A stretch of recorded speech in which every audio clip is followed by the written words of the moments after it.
ಇದು ಪ್ರಧಾನಿ ಮೋದಿಗೆ ಸೇರಿದಂತಹ ಬಿಗ್ ಎಕ್ಸ್ಕ್ಲೂಸಿವ್ ನ್ಯೂಸ್. ಮೋದಿ ಅಭಿಮಾನಿಗಳಿಗೆ ಪಾಯಸ ತಿಂದಷ್ಟು ಖುಷಿ ಕೊಡುವಂತಹ ಸುದ್ದಿ ಇದು.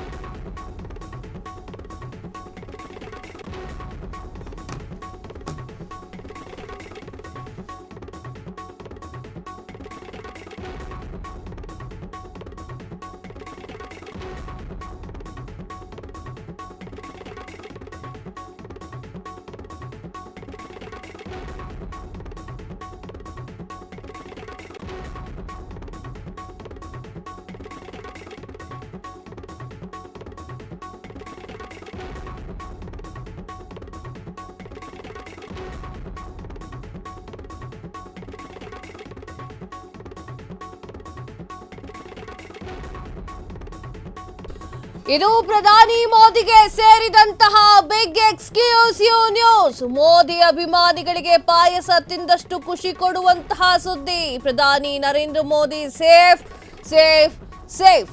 ಬಿಜೆಪಿ ಭೀಷ್ಮ ಎಲ್ಕೆ ಅಡ್ವಾಣಿ ಸ್ಥಿತಿ ಮೋದಿಗೆ ಬರಲ್ಲ. ಮುರಳಿ ಮನೋಹರ್ ಜೋಶಿ ಅವರ ಸ್ಥಿತಿಯೂ ಕೂಡ ಮೋದಿಗೆ ಬರಲ್ಲ. BS ಯಡಿಯೂರಪ್ಪ ಅವರ ಸ್ಥಿತಿಯೂ ಕೂಡ ಮೋದಿಗೆ ಬರೋದಿಲ್ಲ. ನರೇಂದ್ರ ಮೋದಿ ಅವರ ಪ್ರಧಾನಿ ಪಟ್ಟ ಇನ್ನಷ್ಟು ಭದ್ರ. ಪ್ರಧಾನಿ ಮೋದಿ ಸೇಫ್ ಹೇಗೆ ಆಗ್ತಾರೆ ಗೊತ್ತಾ? ಇದು ಫ್ರೀಡಂ ಟಿವಿಯಲ್ಲಿ ಅನಾವರಣಗೊಳಿಸ್ತಾ ಇರುವಂತಹ ಬಿಗ್ ಎಕ್ಸ್ಕ್ಲೂಸಿವ್ ನ್ಯೂಸ್. ಎಸ್ ವೀಕ್ಷಕರೇ, ಮೋದಿ ಅಭಿಮಾನಿಗಳಿಗೆ ಈ ಒಂದು ನ್ಯೂಸ್ ಹಾಲು ಕುಡಿದಷ್ಟು ಪಾಯಸ ಕುಡಿದಷ್ಟು ಖುಷಿ ಕೊಡುತ್ತೆ. ಯಾಕಪ್ಪ ಈ ರೀತಿಯಾಗಿ ಹೇಳ್ತಾ ಇದ್ದೀರಾ ಅಂತ ಕೇಳಿದ್ರೆ, LK ಅಡ್ವಾಣಿ ಅವರಿಗೇನಾಯ್ತು? ತಮ್ಮ ಅಧಿಕಾರವನ್ನು ಅವರು ಕಳ್ಕೊಂಡ ಮೇಲೆ ಅವರ ಸ್ಥಿತಿ ಹೇಳತೀರದಾಗಿದೆ. ಅವರು ಪಕ್ಷದ ಹಿರಿಯರು ಎನ್ನುವಂತಹ ಗೌರವ ಅವರಿಗೆ ಸಿಗ್ತಾ ಇದೆ ಹೊರತು ಯಾವುದೇ ಆಟಕ್ಕೂ ಕೂಡ ಸೇರಿಸ್ಕೊಂತ ಇಲ್ಲ. ಏನು ಮುರಳಿ ಮನೋಹರ್ ಜೋಶಿ ಅವರ ಪರಿಸ್ಥಿತಿ ಏನದು ಬದಲಾಗಿಲ್ಲ, ಅದು ಕೂಡ ಹಾಗೆ ಇದೆ. ಇನ್ನು BS ಯಡಿಯೂರಪ್ಪ ಕೇಳದೇ ಬೇಡ. ಯಾಕೆ ಹಿಂಗೆ ಹೇಳ್ತಾ ಇದ್ದೀನಿ ಅಂತಂದ್ರೆ, ಮೊದಲು ಮೇರೆದಿದ್ದವರೆಲ್ಲರೂ ಕೂಡ ಅಧಿಕಾರದಿಂದ ಕೆಳಗಿಳಿದ ಮೇಲೆ ಅವ್ರನ್ನ ಕ್ಯಾರೆಬುಲಾರೆ ಅಂತ ಇಲ್ಲ. ಆದರೆ ಆ ಒಂದು ಪರಿಸ್ಥಿತಿ ಪ್ರಧಾನಿ ನರೇಂದ್ರ ಮೋದಿಗೆ ಬರೋದಿಲ್ಲ. ಯಾಕಪ್ಪ ಬರೋದಿಲ್ಲ ಅಂತಂದ್ರೆ, ಈ ಒಂದು ಸ್ಟೋರಿಯನ್ನು ನೀವು ಕೊನೆವರೆಗೂ ನೋಡ್ಬೇಕಾಗತ್ತೆ. ಪ್ರಧಾನಿ ಮೋದಿ ಎಷ್ಟು ಸೇಫ್ ಆಗಿರ್ತಾರೆ ಗೊತ್ತಾ? ಮೋದಿ ಅಂತಂದ್ರೆ ಬರೀ ಭಾರತದಲ್ಲಿ ಮಾತ್ರ ಅಲ್ಲ, ವಿದೇಶದಲ್ಲೂ ಕೂಡ ಮೋದಿಯ ಅಭಿಮಾನಿಗಳು ಸಾಕಷ್ಟು ಜನ ಇದ್ದಾರೆ. ಎಂದಿಗೂ ಕೂಡ ಸಿಗದಂತಹ ಒಂದು ಖುಷಿಯಾದ ವಿಚಾರ ಮೋದಿ ಅವರ ವಿಚಾರವನ್ನ ಎಲ್ಲರೂ ಕೂಡ ಸಂಭ್ರಮಿಸ ಪಡ್ತಾ ಇರ್ತಾರೆ. ಅದೇ ಮೋದಿ ಅವರು ಅಂತಂದ್ರೆ ಸಾಕಷ್ಟು ಪ್ರೀತಿ ವಿದೇಶದಲ್ಲಿ ಇದ್ದವ್ರಿಗೂ ಕೂಡ. ಏನು ಭಾರತದಿಂದ ವಿದೇಶಕ್ಕೆ ಹೋದವರ ಸ್ಥಿತಿಯ ಅಥವಾ ಅವರ ಬಗ್ಗೆ ನಾನು ಹೇಳ್ತಾ ಇದ್ದೀನಿ. ವಿದೇಶದಲ್ಲಿ ಇದ್ದವರು ಕೂಡ ಮೋದಿ ಅವರನ್ನ ಹಾಡಿ ಹೊಗಳ್ತಾರೆ.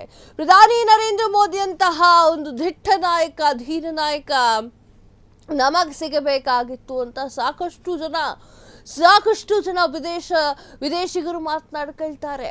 ಆದರೆ ಪ್ರಧಾನಿ ಮೋದಿ ಭಾರತಕ್ಕೆ ಸ್ವಂತ ಕಂಡ್ರೆ ಬೇರೆ ಯಾರಿಗೂ ಕೂಡ ಸ್ವಂತ ಅಲ್ಲ, ಬೇರೆ ಯಾವ ದೇಶಕ್ಕೂ ಕೂಡ ಸ್ವಂತ ಅಲ್ಲ. ಸೊ ಈಗ ಪ್ರಧಾನಿ ನರೇಂದ್ರ ಮೋದಿ ಅವರ ಅಭಿಮಾನಿಗಳಿಗೆ ಸಾಕಷ್ಟು ಒಳ್ಳೆ ಗುಡ್ ನ್ಯೂಸ್ ಅನ್ನ ಕೊಡ್ತಾ ಇದ್ದೇವೆ.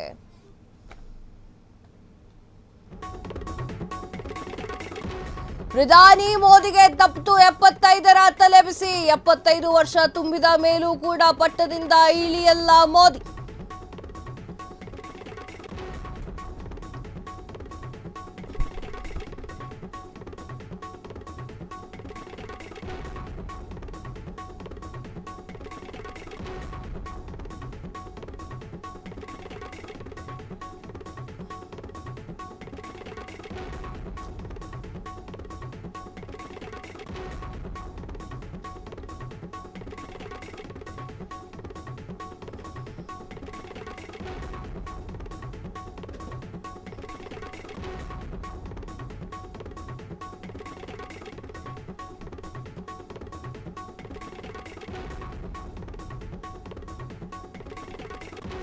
ಪ್ರಧಾನಿ ಮೋದಿಗೆ ತಪ್ಪಿತ್ತು 75ರ ತಲೆಬಿಸಿ. 75 ವರ್ಷ ತುಂಬಿದ ಮೇಲೂ ಕೂಡ ಪಟ್ಟದಿಂದ ಇಳಿಯಲ್ಲ ಮೋದಿ. ಸದ್ಯ ಪ್ರಧಾನಿ ಮೋದಿಗೆ 74ರ ವರ್ಷ.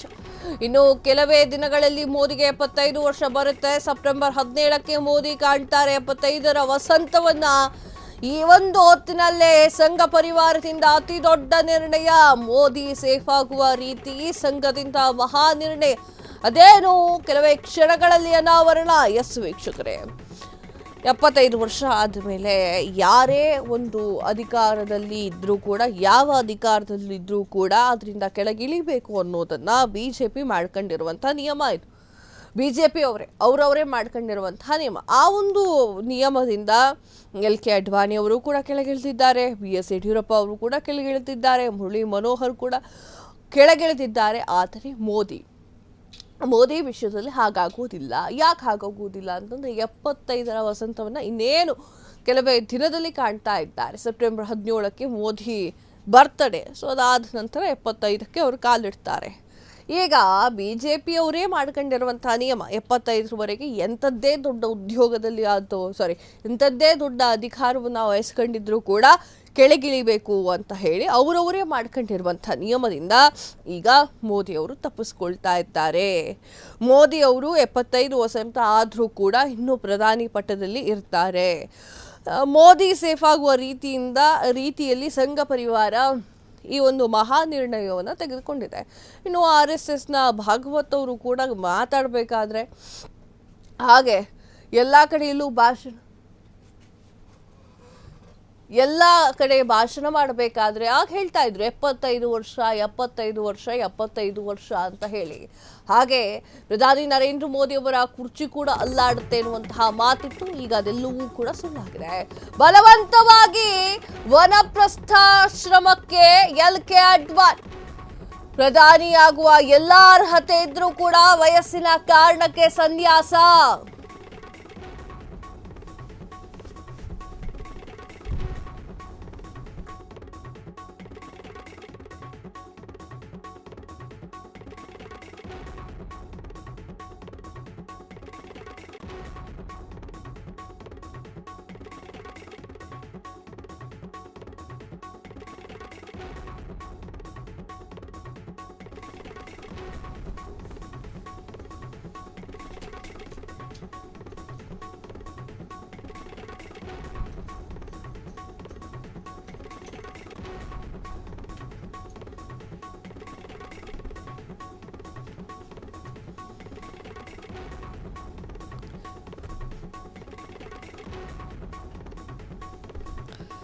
ಎಸ್ ವೀಕ್ಷಕರೇ, ಬಲವಂತವಾಗಿ ವನಪ್ರಸ್ಥಾಶ್ರಮಕ್ಕೆ LK ಅಡ್ವಾಣಿ. ಪ್ರಧಾನಿಯಾಗುವ ಎಲ್ಲ ಅರ್ಹತೆ ಇದ್ರೂ ಕೂಡ ವಯಸ್ಸಿನ ಕಾರಣದಿಂದ ಸನ್ಯಾಸ. ಮುರಳಿ ಮೋಹನ್ ಜೋಶಿಗೂ ಕೂಡ ಅದೇ ರೀತಿ ಸನ್ಯಾಸವನ್ನ ಕೊಡಿಸಿತ್ತು RSS. ಯಡಿಯೂರಪ್ಪ ವಿಚಾರದಲ್ಲೂ ಕೂಡ ಆಗಿದ್ದದೆ. ಕಣ್ಣೀರು ಹಾಕ್ತಾ CM ಪಟ್ಟವನ್ನ ತ್ಯಜಿಸಿದ್ದಂತಹ ಯಡಿಯೂರಪ್ಪ, ಆದರೆ ಅಂತಹ ಹೀನಾಯ ಸ್ಥಿತಿ ಮೋದಿಗೆ ಬರಲ್ಲ. 75 ವರ್ಷ ತುಂಬಿದ ನಂತರವೂ ಕೂಡ ಪ್ರಧಾನಿ ಮೋದಿ ಪಟ್ಟದಲ್ಲಿ ಇರ್ತಾರೆ. ಬಲವಂತವಾಗಿ ಪಟ್ಟದಿಂದ ಕೆಳಗಿಳಿಸುವ ಸನ್ನಿವೇಶ ಮೋದಿಗೆ ಬರುವುದಿಲ್ಲ. ಈ ಒಂದು ಟರ್ಮ್ ಮುಗಿಯುವವರೆಗೂ ಕೂಡ ಮೋದಿ ಹುದ್ದೆಯಲ್ಲಿ ಇದ್ದೇ ಇರ್ತಾರೆ. ಪ್ರಧಾನಮಂತ್ರಿ ಹುದ್ದೆಯಲ್ಲಿ ಮೋದಿ ಇದ್ದೇ ಇರ್ತಾರೆ. ಎಸ್ ವೀಕ್ಷಕರೇ, ನಾನು ಇದನ್ನು ಕಟ್ ಅಂಡ್ ಕ್ಲಿಯರ್ ಆಗಿ ಹೇಳ್ಬಿಡ್ತೀನಿ. ಯಾವ ವ್ಯಕ್ತಿಗೆ ಸಾಕಷ್ಟು ಬೆಂಬಲವಿದೆಯೋ, ಯಾವ ವ್ಯಕ್ತಿ ಹೆಸರುವಾಸಿಯಾಗಿದ್ದಾನೋ, ಯಾವ ವ್ಯಕ್ತಿ ತನ್ನ ಕೆಲಸದಲ್ಲಿ ನಿಪುಣತೆಯನ್ನು ಹೊಂದಿ ಆ ಒಂದು ಕೆಲಸದಲ್ಲೇ ಪ್ರಖ್ಯಾತನಾಗಿರ್ತಾನೋ, ಆತನನ್ನ ವಯಸ್ಸಿನ ಮಿತಿಯಾಗಿರಲಿ ಬೇರೆ ಯಾವುದೋ ಒಂದು ಮಿತಿಯಾಗಿರೋದ್ರಿಂದ ಆ ಒಂದು ಮಿತಿಯನ್ನು ಹೇರಿ ಅಧಿಕಾರದಿಂದ ಕೆಳಗಿಳಿಸಕ್ಕಾಗಲ್ಲ. ಈ ಮೋದಿ ವಿಚಾರದಲ್ಲೂ ಆಗಿರೋದಿದೆ. ಮೋದಿ ವಿಚಾರದಲ್ಲಿ ಏನಾಗ್ತಾ ಇದೆ, ಮೋದಿ ಸರಿಯಾದ ನಾಯಕರಾಗಿದ್ದಾರೆ. ಪ್ರಧಾನಮಂತ್ರಿ ಹುದ್ದೆಯನ್ನು ಅಲಂಕಾರ ಮಾಡಲಿಕ್ಕೆ ಮಸ್ಟ್ ಅಂಡ್ ಶುಡ್ ಅವ್ರು ಬಿಟ್ಟರೆ ಬೇರೆ ಯಾರೂ ಇಲ್ಲ ಎನ್ನುವಂತಹ ಒಂದು ಸ್ಥಿತಿಯಲ್ಲಿ ನಿರ್ಮಾಣವಾಗಿದೆ BJPಯಲ್ಲಿ. ಇನ್ಯಾರಾಗ್ತಾರೆ, ಇನ್ಯಾರಾದರೆ ಏನಾಗಬಹುದು? ಅಂದರೆ ಮುಂದಿನ ಚುನಾವಣೆಯೂ ಕೂಡ ಅವರು ನೆನಪಿನಲ್ಲಿ ಇಟ್ಟುಕೊಂಡೇ ಈ ವಿಚಾರವನ್ನು ಮಾಡ್ಕೊಂಡಿದ್ದಾರೆ. ಇನ್ನು RSS ಸಂಘ ಪರಿವಾರದ ಒಂದು ಕಟ್ಟುಪಾಡು ಏನಿತ್ತು, 75 ವರ್ಷ ಎಷ್ಟೇ ಒಳ್ಳೆ ನಾಯಕ ಆದರೂ 75 ವರ್ಷ ಆದಮೇಲೆ ಆ ಒಂದು ಸ್ಥಾನದಿಂದ ಕೆಳಗಿಳಿಬೇಕು ಅಂತಿತ್ತು.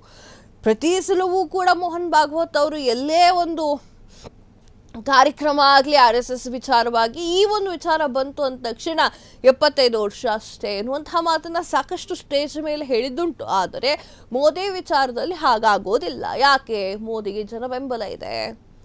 ಮೋದಿ ಎಲ್ಲ ರಾಷ್ಟ್ರಗಳಲ್ಲೂ ಕೂಡ ಹೆಸರನ್ನ ಮಾಡಿದಂಥವ್ರು. ಹಾಗೆ ಎಲ್ಲಾ ವಿಚಾರದಲ್ಲೂ ಕೂಡ ಸರಿ ಯಾವುದು ತಪ್ಪು ಯಾವುದು ಅನ್ನುವಂಥದ್ದನ್ನ ನಿರ್ಣಯವನ್ನ ತೆಗೆದುಕೊಂಡು ಕಾರ್ಯರೂಪಕ್ಕೆ ತರುವಂತಹ ವ್ಯಕ್ತಿ ಮೋದಿಯವರ ಜನಬಲಕ್ಕೆ ಎಲ್ಲರೂ ಕೂಡ ದಂಗಾಗಿದ್ದಾರೆ. ಮೋದಿ ಅಧಿಕಾರದಲ್ಲಿರಲು RSS ಮುಖ್ಯಸ್ಥ ಗ್ರೀನ್ ಸಿಗ್ನಲ್ 75ನೇ ವಯಸ್ಸಿಗೆ ನಿವೃತ್ತಿ ಆಗಬೇಕು ಅನ್ನುವಂತಹ ವಿಚಾರ ನಾನು ಯಾರಿಗೂ ಹೇಳಲಿಲ್ಲ.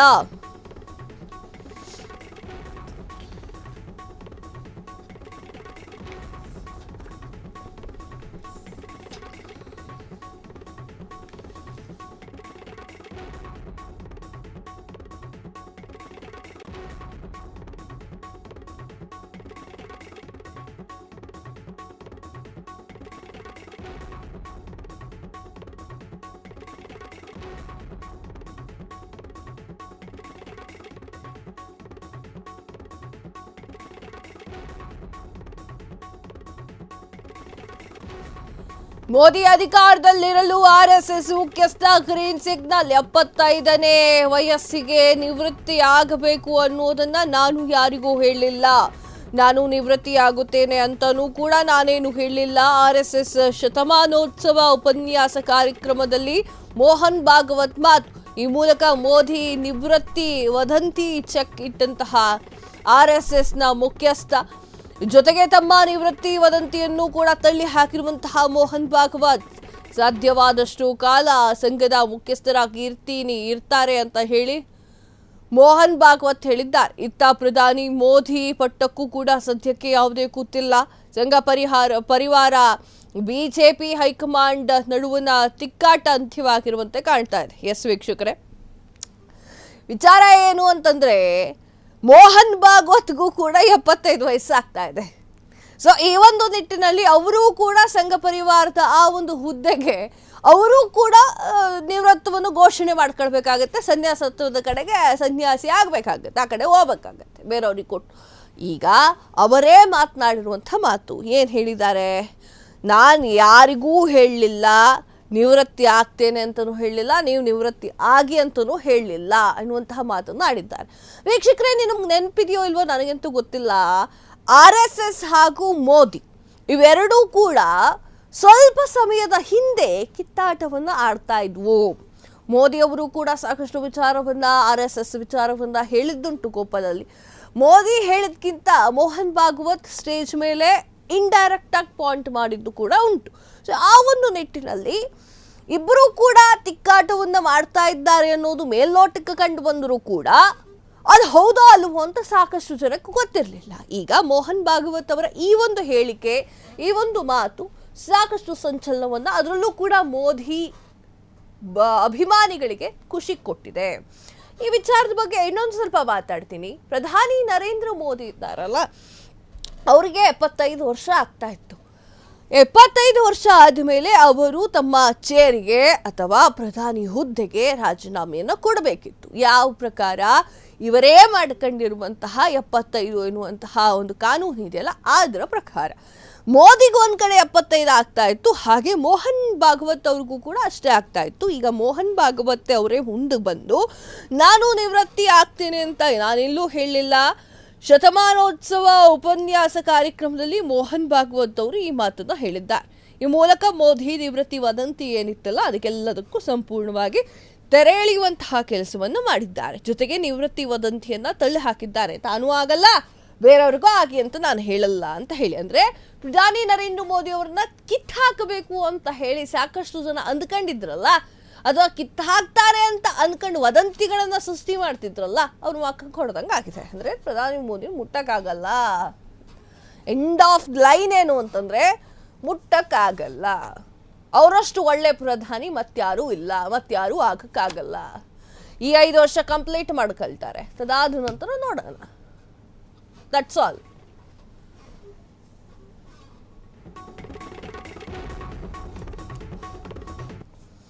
ಎಸ್ ವೀಕ್ಷಕರೇ, ಅದೇ ಹೇಳ್ತಾ ಇದ್ರಲ್ಲ, ಪ್ರಧಾನಿ ನರೇಂದ್ರ ಮೋದಿ 75 ವರ್ಷ ಆದ ಕೂಡಲೇ ಆ ಒಂದು ಪೋಸ್ಟ್ ಬಿಟ್ಟು ಕೆಳಗಡೆ ಇಳಿಬೇಕು ಅಂತ ಸಾಧ್ಯ ಇಲ್ಲ, ಚಾನ್ಸೇ ಇಲ್ಲ. ಕ್ಷಣ ಕ್ಷಣದ ಸುದ್ದಿಗಳಿಗಾಗಿ ಫ್ರೀಡಂ ಟಿವಿ ಸಬ್ಸ್ಕ್ರೈಬ್ ಮಾಡಿ, ಲೈಕ್ ಮಾಡಿ ಹಾಗೂ ಫಾಲೋ ಮಾಡಿ. ಹೊಸ ಸುದ್ದಿಗಳ ನೋಟಿಫಿಕೇಶನ್ಗಾಗಿ ಬೆಲ್ ಐಕಾನ್ ಮೇಲೆ ಕ್ಲಿಕ್ ಮಾಡಿ.